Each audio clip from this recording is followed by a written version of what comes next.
Hello বন্ধুরা, welcome to our channel bird safe zone. বন্ধুরা, আজকের ভিডিওটি হলো বদ্রি পাখি সংক্রান্ত।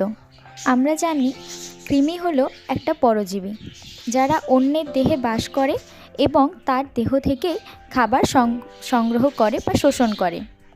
তো আজকের ভিডিওতে আমরা জানব এই বদ্রি পাখি কৃমি আক্রান্ত হলে তাদের কোন কোন ধরনের প্রবলেম হয়ে থাকে এবং কিভাবে আমরা এই বদ্রি পাখিদের কৃমির হাত থেকে রক্ষা করতে পারি। তো চলুন বন্ধুরা, ভিডিওতে যাওয়া যাক। প্রথমেই বলি কিভাবে আমরা বাড়িতেই কৃমির ওষুধ তৈরি করতে পারবো। এই ওষুধটি বানানোর জন্য দুটি উপকরণ প্রয়োজন হবে। প্রথম জল আর দ্বিতীয় নিম পাতা। প্রথমে 100 গ্রামের মতো জল নিয়ে তাতে 3 থেকে 4টি নিম পাতা দিয়ে প্রায় 10 থেকে 12 মিনিটের মতো ফুটিয়ে নিতে হবে। কিন্তু খেয়াল রাখবেন বেশি নিম পাতা দেবেন না, এতে জলটি তিতো হয়ে যাবে এবং আপনার পাখিগুলি তা খেতে চাইবে না। এই রকম জলটি বানিয়ে আপনারা মাসে 1 থেকে 2 বার পাখিদের খাওয়াতে পারেন। এতে আপনার পাখি কৃমি মুক্ত থাকবে। বাজারে যেসব কৃমিনাশক ওষুধ পাওয়া যায় সেগুলি এক প্রকার বিষ জাতীয় হয়ে থাকে। পাখিদের শরীরে 2 ধরনের পরজীবী বাস করে, ভালো ও খারাপ।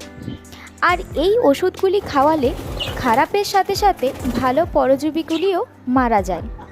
এতে পাখির ইমিউনিটি সিস্টেমটা অনেকটাই দুর্বল হয়ে পড়ে।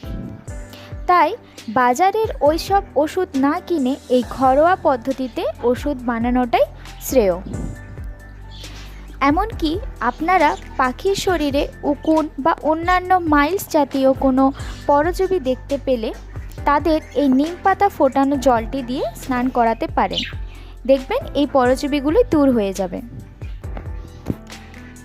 বন্ধুরা, এবার আমরা জানব কৃমি হলে পাখিদের মধ্যে কি কি ধরনের লক্ষণ প্রকাশ পায়।